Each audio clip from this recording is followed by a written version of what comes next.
phase recorder has been a big benefit to us in passing some of the time away on our transit out to the moon. And it's rather odd to see it floating like this in Odyssey while it's playing the theme from 2001. April 13th, 1970. The mood could only be described as relaxed.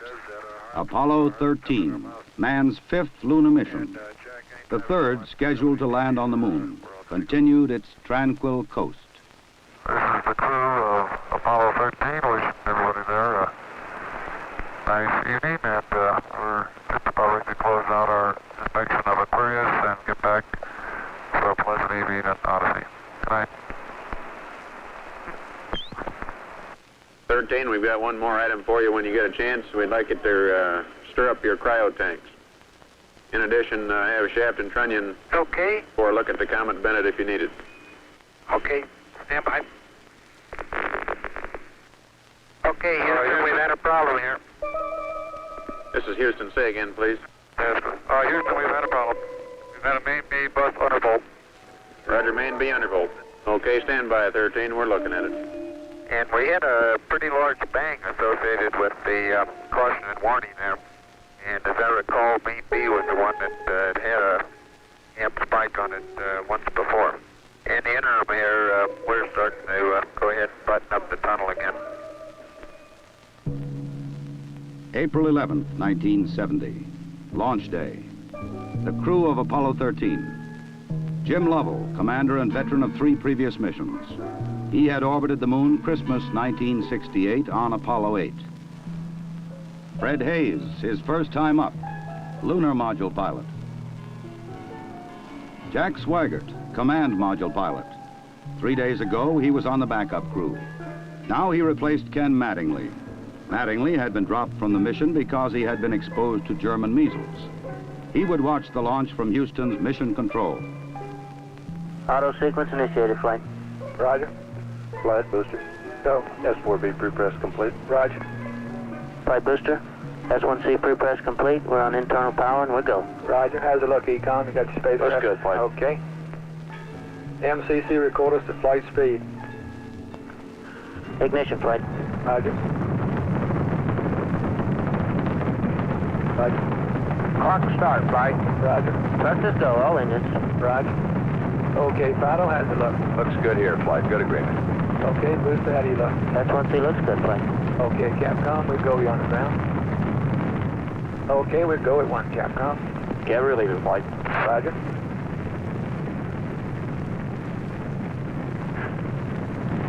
Booster, how do you look? We look good, flight. We go. Okay, Fido. We're go, flight. Looks good here. Guys, how's it look? Good, flight. Okay, Econ, GNC. Looks good, flight. Looks good, flight. Okay, Sergeant. Looks fine. Through max Q and we go, flight. Roger, booster. And go for staging, Capcom. Confirming board out, flight. Roger. Staging, flight. Roger. Flight Fido, trajectory confirmed, staging. Roger. Flight booster, then board out was way early. Okay. Flight confirmed, number 5 engine down. Roger. Booster, you don't see any problem with that, though, do you? Negative, not right now, flight. All the other engines are go. The next step in the routine of lunar flight was to burn out of Earth orbit toward the moon. Then pull free of the third stage and dock with the lunar module Aquarius.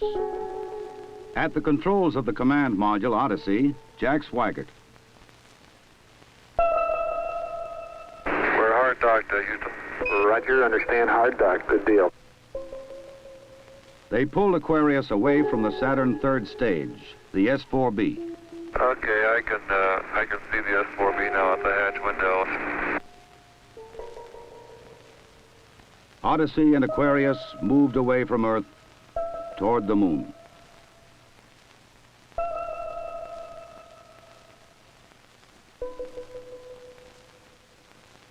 Okay, Houston, we've had a problem here. 5 guidance. Go, guidance. We've had a hardware restart. I don't know what it was. Okay. Houston, we've had a problem. We've had a main B bus undervolt. You see an AC bus undervolt there, guidance? Or, ECOM? Negative, flight. I believe the crew reported it. We got a main B undervolt. We may have had an instrumentation problem, flight. Roger. And we had a pretty large bang associated with the caution and warning there. The sensation I had, that I had felt a vibration accompanying the bang, not a large vibration or shudder. Is there any kind of leads we can give them? Are we looking at instrumentation, or we got a real problem, or what? We're reading 0 N2 pressure in fuel cell 1 and 13 psi on fuel cell 3 O2 pressure. Okay, Barrett, what do you want to do? Open circuit fuel cell 1 and 3? That's firm flight. Shut down the reactance valve, and I asked for a reconfirmation, since when you do that, it's sort of irreversible. If you shut one of these things down, they only can be restarted from ground support equipment. Yeah, that's because of AC. And it looks to me, looking out the hatch, that we are venting something. We are venting something out into space. Okay, let's everybody think of the kind of things we'd be venting. GNC, you get anything that looks abnormal in your system? Negative flight. How about you, ECOM? You see anything that, with the instrumentation you got, that could be venting? That's firm flight. Let me look at the system flight as far as the venting is concerned. Okay, let's start scanning. Here is a bulletin from ABC News. The Apollo 13 spacecraft has had a serious power supply malfunction that could cause the lunar landing mission to be terminated early. I assume you've called in your backup ECOMs? Flight, say again? Have you called in your backup ECOMs now? See if we can get some more brain power in this We thing? got one here. Roger. At the moment, the astronauts are continuing to try to isolate their trouble. A late report says the spacecraft now is operating on battery power alone. All unnecessary equipment is being turned off. Okay, now let's everybody keep cool. We got the LEM still attached. The LEM spacecraft's good, so if we need to get back home, we got a LEM to do a good portion of it with. Okay, let's make sure that we don't do anything that's going to blow our CSM electrical power with the batteries, or that will cause us to lose the main or the fuel cell number 2. Okay, we want to keep the O2 and that kind of stuff working. We'd like to have RCS, but we got the command module system, so we're in good shape if we need to get home. Let's solve the problem, but let's not make it any worse by guessing. My concern was increasing all the time. It went from, I wonder what this is going to do to the landing, to I wonder if we can get back home again. Okay, ECOM, I'm coming back to you. Flight. Go ahead. I think the best thing we can do right now is start a power down. Right about then, it was quite apparent to me that it was just a question of time that the command module was going to be dead. You don't want to get fuel cell pumps off, do you? We can do that on fuel cell number 1 flight. Okay, well, let's make sure we don't blow the whole mission. The thing that concerns me is throwing equipment. We had a problem. We don't know the cause of the problem. Flight, I've got a feeling we've lost 2 fuel cells. I hate to put it that way, but I don't know why we've lost them. It doesn't all tag up. Network from Flight. Flight network. Bring me up another computer in the RTCC, will you? We got one machine on the RTCC, and we got dual CPs downstairs. Okay, I want another machine up in the RTCC, and I want a bunch of guys capable of running D-logs down there. Roger that. What all this means is only speculation at this point. First, though there has been some tumbling or rotation of the spacecraft, the astronauts do not appear to be in any immediate danger. I'll tell you what, GNC, can you get somebody in the back room to try to figure out what the equivalent delta V is we're getting, so that we can see if we can backtrack to see if we can figure out what's venting. Roger, we'll give it a try, Flight. Okay?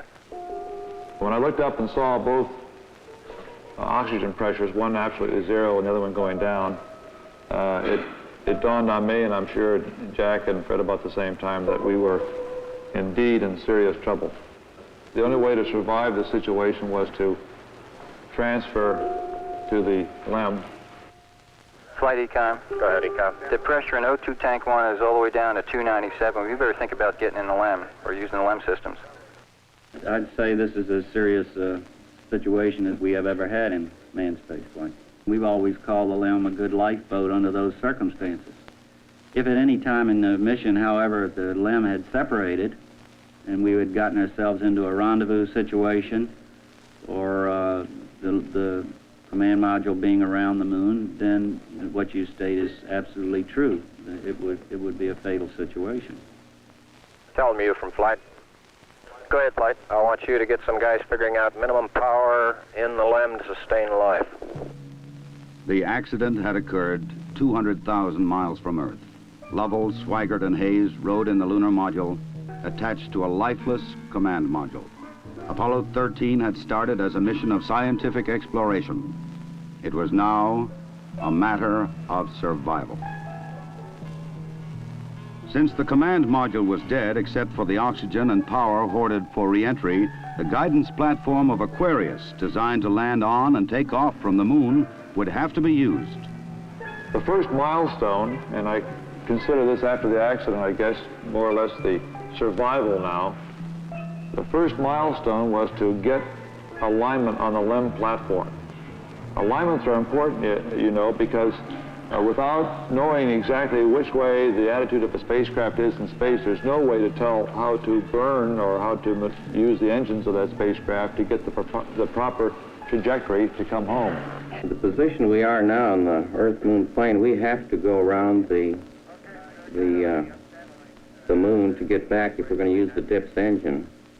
You would have had enough capability with the SPS engine, but of course we don't dare use that now. So we have to go up to the back side of the moon and come back. To get into the correct orbit around the moon, the crew had burned out of a trajectory that would automatically bring them back to Earth.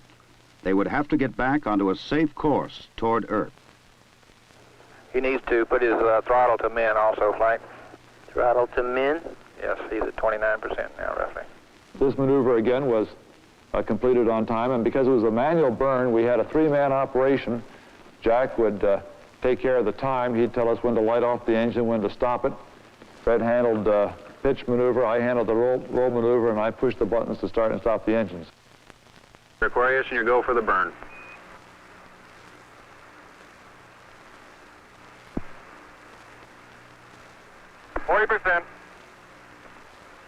Okay, Aquarius, you're looking good.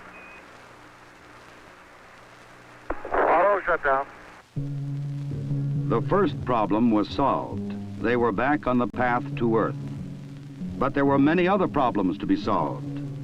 From a building at Houston's Manned Spacecraft Center, systems experts coordinated the coast-to-coast effort to get the crew back. One of the big problems was consumables. There would be enough to eat and drink. But in space, there are other factors. Oxygen to breathe, electrical power to keep the spacecraft alive, water to cool the equipment and keep it operating. What we'll be doing till we get them back on the water is concentrating on everything that is their lives are dependent upon at the moment, rather than worrying about the accident, because there's nothing we can do about that now. It appears at the present time that everything is under control and that we have a safe situation at the moment. Hey, I want to say you guys are doing real good work. So are you guys, Jack. We are about 70 hours from home, and we think we have the situation in control. We've projected the consumables as I've described, and we have a plan for carrying out the rest of the mission, but there's going to be no relaxation at all as far as that goes from now until splash. There was a key decision to be made before Apollo 13 went behind the moon. Where to bring them down. Their present course would take them to the Indian Ocean, where recovery would be difficult. A burn to bring them home quicker would take them to the Pacific Ocean near the recovery forces. Bringing them home even faster would place them in the South Atlantic, again away from recovery forces. It was decided to take them to the Pacific. We've run these simulators both here and at the Cape and at the contractors that continuously ever since last night.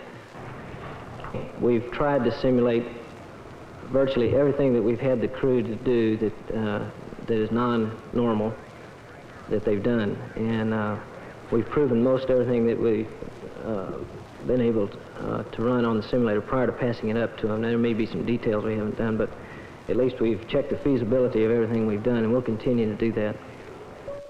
They passed 137 miles from the moon. For Lovell, it was the second time that he had seen the moon so near.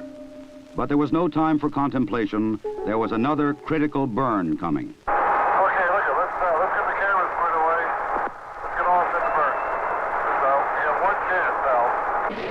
And in Houston, the newsmen poured in to tell an anxious world the story. Well, that was going along with the ignition time. Shortly after Apollo 13 had separated from the Saturn third stage, the stage had been sent onto a trajectory toward the moon. Its impact would be recorded by the seismometer left by Apollo 12. By the way, Aquarius, we see the results now from 12's seismometer. Looks like your booster just hit the moon and it's rocking it a little bit. Over. Well, at least something worked on this flight. I'm sure glad we didn't have a limb impact, too. Jim, you go for the burn. Go for the burn. Roger, understand. Go for the burn. Guidance okay? We're good, flight. Control okay? We're okay, flight. Tell me we're go, flight. Inco okay? We're good, flight. Ground confirms ignition. We're burning 40%. West Houston, you're looking good. Roger. Shut down. Roger, shut down. I say that was a good burn. Roger, now we want to power down as soon as possible. Understand. To conserve the electric power and cooling water, the crew shut down all but the vital, life-sustaining systems of the LEM. I think the LEM spacecraft's in excellent shape, and I think it's fully capable of getting the crew back. I think, as we have found before, every time we've put the LEM spacecraft to a test, it's always done much more than it was guaranteed to do, and I think this is a good case in point. Conserve the consumables, cooling water, electric power. The LEM water gun was leaking, and we shut that off. I guess it leaked about a quart of water, I would estimate. But it took me about 2 days to get my feet dry, and of course I think you were all aware that the temperatures were going down in both vehicles, and it's made for very chilly feet for a couple days.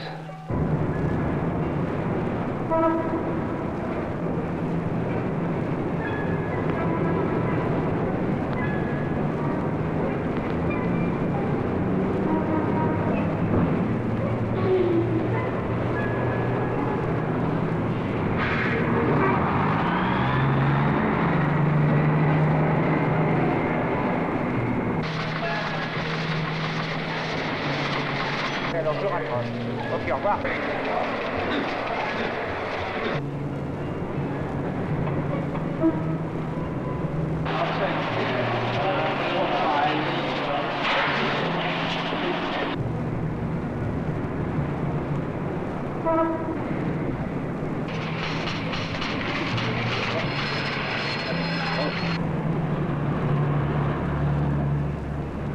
Lord, your astronauts will come back safe.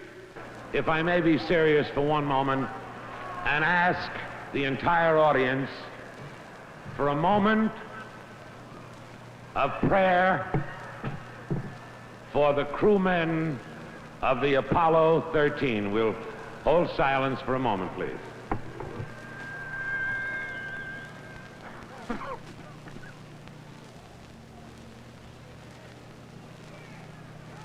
RCS-A stands at 62% and B at 62%. I feel we've gone a hell of a long time without any sleep. We're going to have to start thinking about getting people back to sleep again because I didn't get hardly any sleep last night at all. Command module just slowly kept going down in temperature until I think just prior to re-entry, it was down to about 38 degrees. And along with that, there was sort of a chilling coolness. The walls were perspiring, the windows were completely wet, and it wasn't too healthy. I recall that we went in there to get some hot dogs one day, and it was like reaching into the freezer for the food.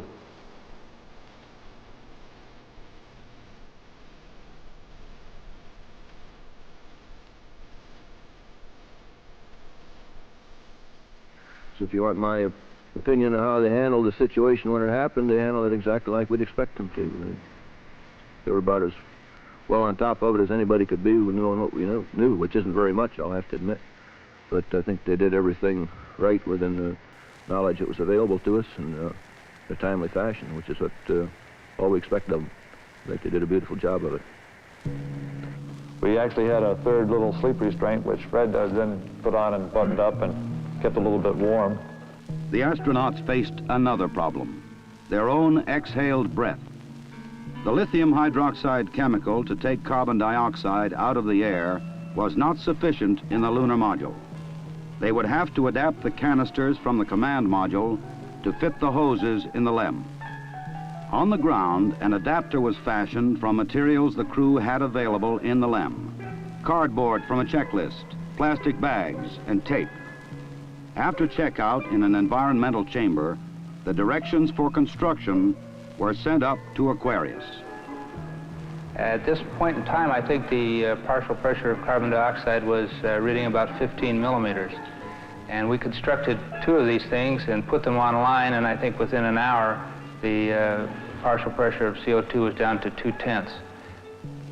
So you see that survival now became one of initiative and ingenuity, and it was one which the ground continually helped us along. We had all kinds of people on the ground trying to think of ways of extending our lifetime. There would be still another burn, a mid-course correction to get Apollo 13 into the narrow corridor through the atmosphere for a safe return to Earth.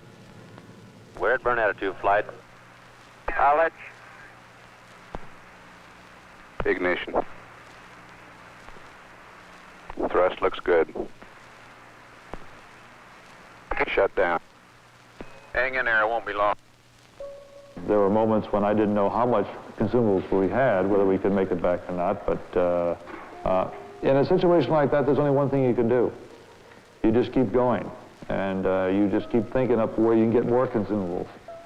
And so that's exactly what we did. On April 17th, they prepared for re-entry. After a small course correction burn, they jettisoned the damaged service module. SF, copy that. And there's one whole side of that spacecraft missing. Is that right? The whole panel is blown out, almost from the base to the engine. It's really a mess. Man, that's unbelievable. Next, they got back into Odyssey to jettison Aquarius prior to entry into the atmosphere. Left jettison. Okay, copy that. Farewell, Aquarius, and we thank you. Okay, LOS in a minute or a minute and a half. At entry attitude, we'd like Omni Charlie. And welcome home. Thank you.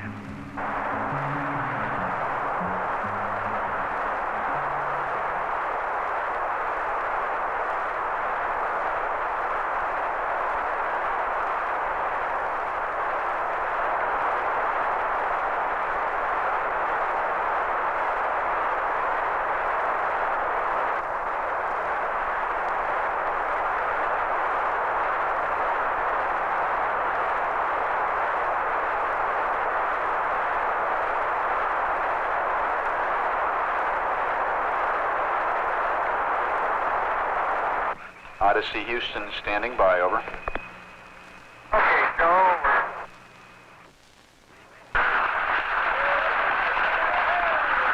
Odyssey Houston, we show you on the mains. It really looks great. Apollo 13, this is recovery, over. They're going through 5,000. Roger, Apollo 13, this is recovery, and your chutes look good. Apollo 13, this is recovery. We observed your RCS burn, over. This is recovery. Apollo 13 is descending. Apollo 6, this is recovery, over. Photo 1 spliced in at this time. The three chutes are displaced in the water. 0 degrees, magnetic 3.5 miles. 0 came up. 0, roger. This photo 1, the command module is stable 1 at this time. The right comfortably. The vertical axis are approximately 15 degrees.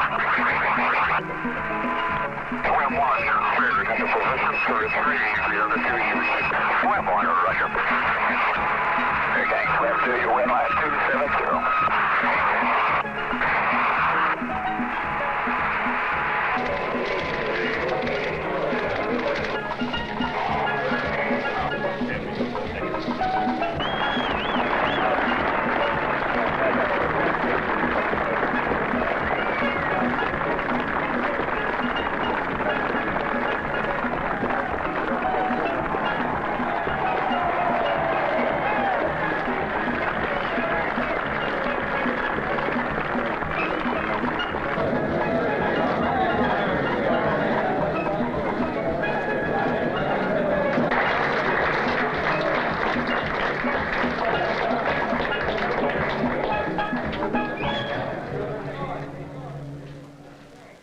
I recall, Captain, that when I spoke to you on the phone, you said that you regretted that you were unable to complete your mission. I hereby declare that this was a successful mission. From the start, the exploration of space has been hazardous adventure. The voyage of Apollo 13 dramatized its risks. The men of Apollo 13, by their poise and skill under the most intense kind of pressure, epitomized the character that accepts danger and surmounts it. Theirs is the spirit that built America. Your mission served your country.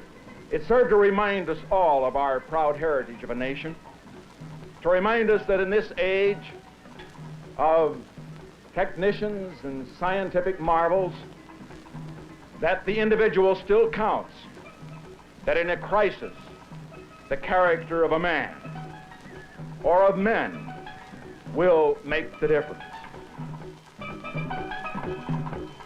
GNC. Go. Surgeon. Go. Procedures. Go. AFD. Go. Network. Go. Computer soup. Go. Raj, network, give me an Amber.